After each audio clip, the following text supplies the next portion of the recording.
जय जय रघुवीर समर्थ। गुरुर्ब्रह्मा गुरुर्विष्णु गुरुदेवो महेश्वर, गुरु साक्षात् परब्रह्म तस्मै श्री गुरुवे नमः। तस्मै श्री गुरुवे नमः। यूट्यूब चैनल से मैं सुरेश तोपखाने वाले सभी आदरणीय श्रोताओं को नमस्कार, विनम्र अभिवादन। आज शनिवार दिनांक 26 अगस्त माह का चौथा शनिवार। मित्रों, ऐसा कहते हैं कि भगवान भी प्रेम के भूखे हैं। संसार में तो सभी लोगों को प्रेम चाहिए। प्रेम के बिना जीना मुश्किल होता है। प्रेम का इतना महत्व है। प्रेम शब्द ही बहुत सुंदर है। प्रेम में एक शक्ति है और उस प्रेम की शक्ति के कारण ही परिवार बंधा रहता है। परिवार बंधा रहता है, समाज बंधा रहता है, राष्ट्र बंधा रहता है। इसलिए प्रेम की बहुत महत्ता है। प्रेम का बहुत महत्व है और इसीलिए कहा गया है कि सभी से प्रेम करो। अपने आप पर प्रेम शुरू करो और उसी से जब हम स्वयं के जीवन पर प्रेम करना शुरू करेंगे तो दूसरों को भी प्रेम करेंगे और एक दूसरे का प्रेम हमें प्राप्त भी होगा। प्रेम का इतना महत्व है कि उसके सामने धन दौलत कुछ नहीं है। हमारे माता पिताओं को जो वृद्ध हो जाते हैं उन्हें धन की आवश्यकता नहीं होती। उन्हें अपने बच्चों के सिर्फ 2 शब्द प्रेम के चाहिए होते हैं। 2 शब्द प्रेम के भूखे रहते हैं। वही मिल जाए तो वही उनकी संपत्ति मानी जाती है। अब इस प्रेम के विषय में कुछ 2-4 आपको उदाहरण सुनाऊंगा। एक गरीब माँ और उसका लड़का है। दोनों रहते हैं। माँ जो है मजदूरी करती है और अपना परिवार यानी उसका जो लड़का है उस प्रकार से उसका परिवार का पालन हो रहा है मजदूरी से। एक दिन उसका लड़का कहता है, माँ कल मेरे मित्र, स्कूल के मित्र जो हैं वो पिकनिक को जा रहे हैं, तो मैं जाऊँ क्या पिकनिक को? तो माँ कहती है, बेटा जा, कोई हर्ज नहीं है, जाओ, लेकिन अपने मित्रों के साथ मज़ा करो, लेकिन सब लोग मिलजुल कर संभाल के रहना, झगड़ना नहीं आपस में। इस प्रकार से माँ उनको बच्चे को हिदायत देती है। लड़का खुश हो जाता है। रात को जब वो सोने को तैयार होता है तो माँ से कहता है, माँ मुझे कल जल्दी सुबह उठा देना, तैयारी करनी है। तो इस प्रकार से माँ उसको सुबह जल्दी उठाती है। वो तैयार होता है अपने पिकनिक को जाने के लिए और जल्दी जल्दी तैयार होकर वो माँ से कहता, माँ जल्दी मेरा टिफ़िन दे दो, जो खाने रोटी सब्जी की जो है वो टिफ़िन मेरे को जल्दी दे दो। तो उस समय माँ जो है वो सब्जी बखार के चूल्हे पर रखी हुई थी, सब्जी पक रही थी। तो उतने उसने कहा, हाँ बेटा अभी देती हूँ, और उसने सब्जी में चम्मच हिलाया। उसके बाद सब्जी का बर्तन उसने ऐसे ही हाथ से उठा लिया तो उसका जो हाथ था वो जल गया, उंगलियां जलने लगी और उसको शायद वो इस प्रकार से आदत ही रही होगी, वो गरम बर्तन को भी ऐसे उठा लेती थी। लड़का सब देख रहा था। तो लड़का कहता है, माँ ये क्या तुम्हारे पास संची नहीं है क्या? संची से उठाना ना, हाथ तो तुम्हारे जल रहे हैं। तो माँ कहती है, बेटा संची नहीं है घर में, लाना है। तो इस प्रकार से वो सुनता है। अब जाने को तैयार है पिकनिक के लिए। उतने में माँ कहती है, बेटा रुक। बेटा रुक जाता है। उसको माँ अपने पास से 10 रुपये देती है और कहती है, बेटा ये 10 रुपये रख और तुम्हारे पिकनिक में खर्च के लिए है ये। तुम्हें जो कुछ खर्च करना है वहाँ पे अपने मित्रों के साथ कुछ खरीदना हो या कुछ खाना हो तो ये 10 रुपये तुम अपने पास रख लो। इस प्रकार माँ पिकनिक के खर्च के लिए बच्चे को 10 रुपये देती है, बच्चा पिकनिक को चला जाता है। और पिकनिक को आने के बाद शाम को पिकनिक से वापस आता है। आने के बाद माँ पूछती है बेटे से, बेटा कैसी रही तेरी पिकनिक? तो बेटा कहता है बहुत अच्छी रही, मज़ा आ गया माँ, तुमने मेरे को भेजा, बहुत मज़ा आ गया। तो अच्छा माँ एक काम करो, क्या तुम अपनी आंखें बंद करो। तो कहती क्यों? मैं कुछ तो भी लाया हूँ, तुम्हें देना चाहता हूँ, तुम आंखें बंद करो। माँ ने आंखें बंद की और कहा हाथ दो, हाथ सामने करो। हाथ सामने किया तो उस लड़के ने जो बाज़ार से पिकनिक में आते समय उसने एक संची खरीद के लाया था, तो संची माँ के हाथ में रख दी। जब हाथ में रखी तो माँ ने देखा, हाथ आंखें खोली, देखा तो हाथ पे संची। माँ कहती बेटा ये क्या है, तू संची क्यों ले आया? मैंने तो तुझे पैसे दिए थे तेरे खर्च के लिए, तुझे कुछ अपने लिए कुछ वस्तु लाना थी, खाने पीने को दिए थे, तो ये संची ले आया। बेटा कहता है माँ मैंने देखा है तुम्हारे हाथ जल रहे थे, मुझे ये देखा नहीं गया, इसलिए मैं संची तुम्हारे लिए ले आया। माँ और बेटे का इस प्रकार का प्रेम, जो कि छोटा बच्चा है, स्कूल में पढ़ता है, और उस बच्चे का माँ के प्रति ऐसा प्रेम, माँ की आंखों में आंसू आ गए उसको अपने बच्चे के प्रेम देखकर। इस प्रकार माँ और बेटे का प्रेम।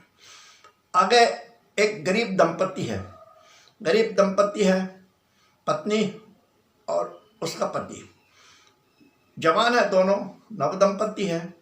और उस पत्नी के जो केश थे वो बहुत सुंदर थे, बहुत लंबे थे, बड़े बाल थे उसके, और वो उनको संवारती थी। लेकिन उसके पास एक टूटी कंघी थी, उस टूटी कंघी से वो रोज़ अपने बाल संवारती थी। तो एक दिन उसने अपने पति से कहा कि मेरी कंघी टूट गई है, मुझे नया कंघी ला दो। तो पति कहता है अरे मेरे घड़ी का बेल्ट टूटा हुआ है, मैं वो बेल्ट नहीं ला पा रहा हूँ, अभी कंघी कहाँ से लाऊंगा। माँ सुनती है, कुछ बोलती नहीं, वो भी चुप हो जाता है और ऐसा बोल के अपने काम पर निकल जाता है दिन भर। अब वो पति जो काम पर जाता है तो जाते समय वो एक घड़ी के दुकान में जाता है और वहाँ अपनी घड़ी जो थी उसकी वो बेच देता है दुकानदार को, उसको पैसे मिलते हैं और वो पैसे से वो पत्नी के लिए बहुत अच्छी एक कंघी खरीद के लाता है।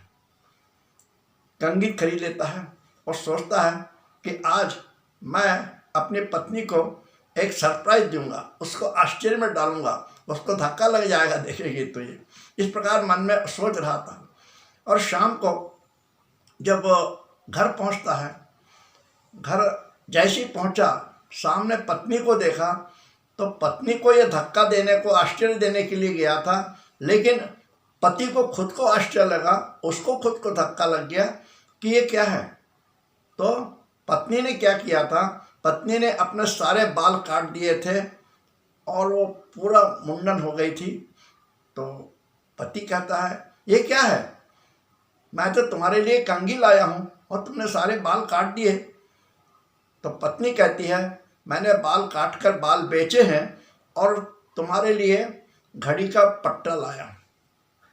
क्या है, यानी एक दूसरे के प्रति प्रेम कैसा है कि अपने बाल काट दिए सिर के और घड़ी का पट्टा ले आई।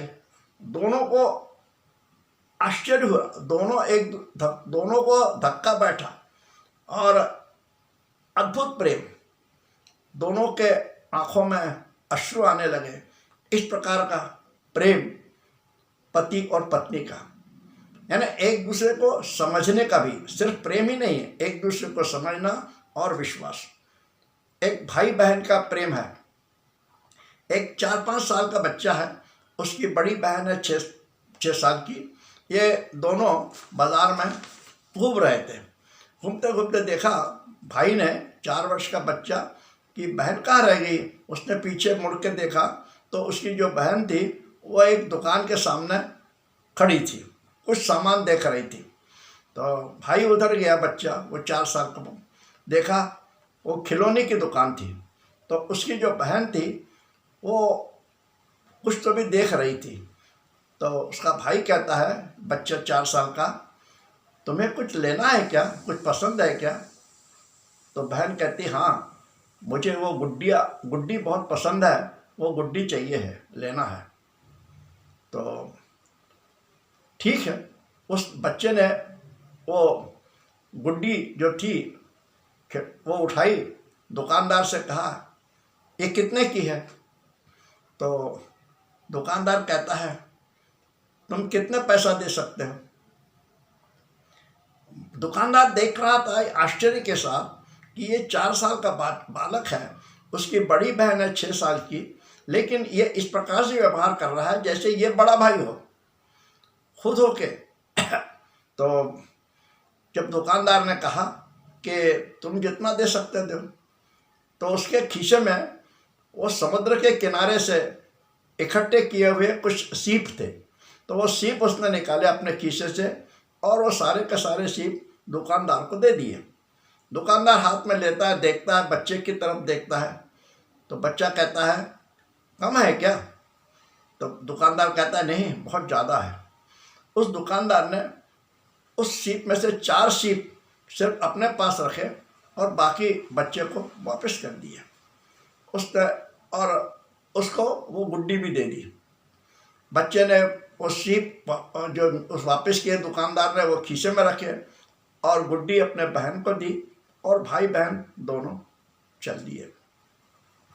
अब वो दुकान में जो नौकर था वो अपने मालिक से कहता है, सेठ जी आपने इतनी महंगी गुड़िया उस बच्चे को 4 सीप में दे दी। तो दुकानदार कहता है अरे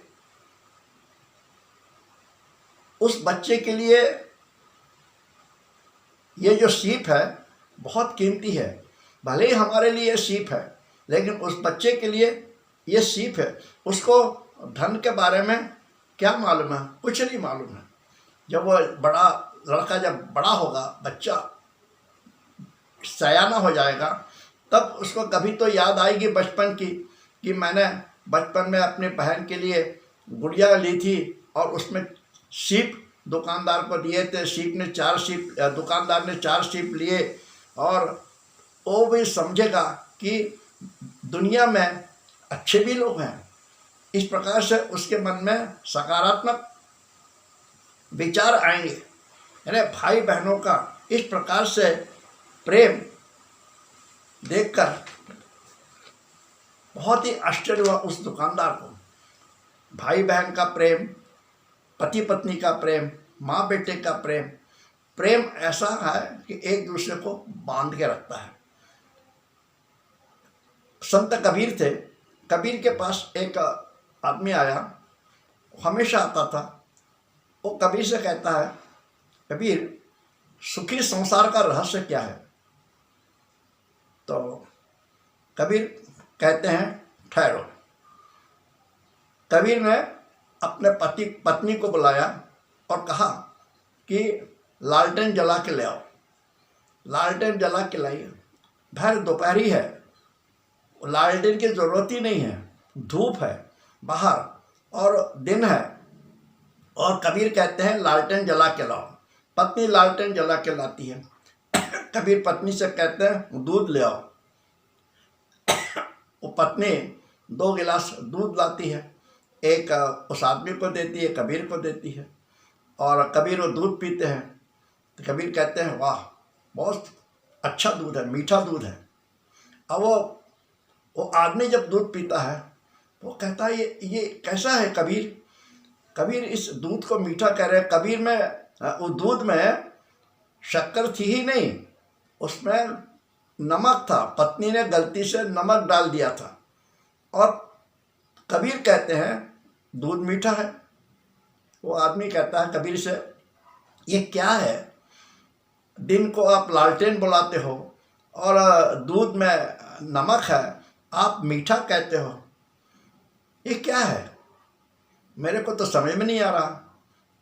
तो कबीर ये कहते हैं यही सुखी संसार का, सुखी गृहस्थी का रहस्य है। गृहस्थी यदि सुखी रहना है तो हमें एक दूसरे को समझना होगा, एक दूसरे पर विश्वास करना होगा, फालतू की बिना बात की तर्क नहीं करना, प्रश्न नहीं करना। उन्होंने लालटेन मांगी तो लालटेन दे दी, दूध मांगा दूध तो दा, उसमें नमक डाला, लेकिन पति ने कुछ नहीं बोला। इस प्रकार यानी कबीर का जो कहना है कि एक दूसरे को हम समझेंगे तभी एक दूसरे के प्रेम में बंधे रहेंगे। कबीर ने इसी सिलसिले में, इसी संबंध में एक दोहा भी कहा है, पोथी पढ़ी पढ़ी जगमुआ, पोथी पढ़ी पढ़ी जगमुआ, पंडित न होए पंडित न कोय, 2.5 अक्षर प्रेम का पढ़े सो पंडित होए। यानी अरे पोथी पढ़ पढ़ करे कोई पंडित नहीं होता है, एक 4 शब्द प्रेम से बोलो तो आप पंडित हो सकते हो, आप महान हो सकते हो, बड़े हो सकते हो। इसलिए प्रेम जो है बहुत महत्वपूर्ण है। उसको, जिसमें प्रेम है आपस में, वह अध्यात्म को समझ गया, समझ लीजिए, उसे जीवन की सार्थकता क्या है, जीवन का उद्देश्य क्या है, वह समझ में आ जाता है। प्रेम से मानसिक शक्ति बढ़ती है, मन की शक्ति बढ़ती है। इसीलिए सभी प्राणियों पर प्रेम करना, मानव जाति पर प्रेम करना कहा गया है। वसुदेव कुटुंबकम, मराठी कवि ने एक कहा है, या जगण्यावर शतदा प्रेम करावे। प्रेम करना और एक दूसरे को समझना महत्व का है। उसके लिए प्रेम की डोर मजबूत होनी चाहिए। जिस पक्के धागे की पतंग आकाश में अधिक समय तक रह सकती है, उसी प्रकार हमारे प्रेम की डोर मजबूत होनी चाहिए, जो कभी टूटे नहीं और हमारी गृहस्थी में हमेशा प्रेम बना रहे, सार्थकता बनी रहे। इसके लिए हमें एक दूसरे को समझने की आवश्यकता है, एक दूसरे पर विश्वास मजबूत होनी चाहिए, प्रेम होना चाहिए। इसी के साथ आज का यह विषय चिंतन समाप्त करता हूँ। आप लोग कृपया कमेंट्स करें और मेरे चैनल को अधिकाधिक सब्सक्राइब करें। धन्यवाद। जय जय रघुवीर समर्थ।